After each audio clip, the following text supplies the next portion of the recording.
I'm with Hans Peter, HB9BXE Echo. You've just come back from Heard Island. What was it like? Oh, maybe to meet new peoples, to learn how they think, and know many exercise before or meetings, and everything know what he has to do. It's wonderful how the people works there. And a second is the animal there. It's unbelievable. The penguins, the big penguins, the king penguins, the nice colors. They come so close to you that they want to know what we do, and comes until 1 meter to me when I sit on the ground and say hello, and it's wonderful. But then sometimes I hate them. I was responsible for the 30-meter Foursquare, and they came and look what I do here, and what it is, and destroyed my guide wires, and I have to repair every day the same things that these penguins destroyed my antennas. That's a small story from there. So how do the conditions, how are they different from being at home? How is it different from being on Heard Island in terms of radio propagation and things like that? If you will make many QSOs, you don't have to go down there to the pole. Often you have blackouts, aurora, then you don't hear everything, and it's very difficult for the operator. Normally, when you hear something, you can recognize on this time Australian is open. It could be an Australian, but there you hear the whole world. That's an experience you never can recognize in another place. So there's no man-made noise. There's no artificial noise. All of the noise is just nature. So a solar flare comes and it's all over, but when it's gone, it's back to silent. Yeah, that's true.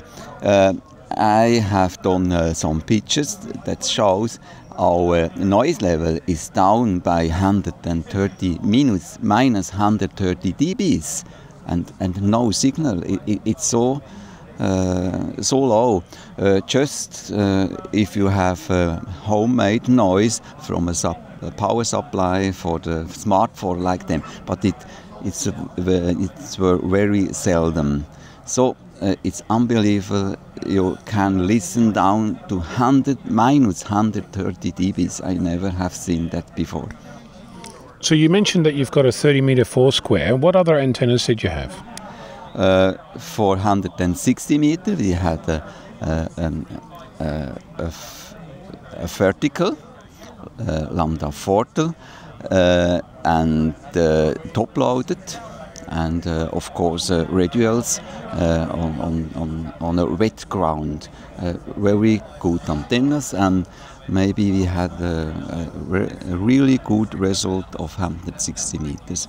And for 80 meters we had also vertical. For 30 meters it's the Foursquare, and for 40 meters we had the Foursquare, and then for the upper band we had the beams, Yagis, and VDAs, different.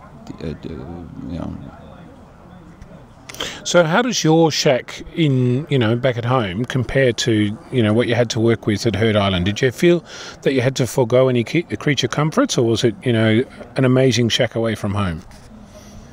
Yeah, the amazing is the pileup. You have to a never-ending pileup if the band is open, and that's great to try to manage the pileup, to get them in order. And I'm a CW man, and I can say, I have done a good job. I think I get them in order mostly, You can do it not every time. Sometimes you get tired after 3 hours.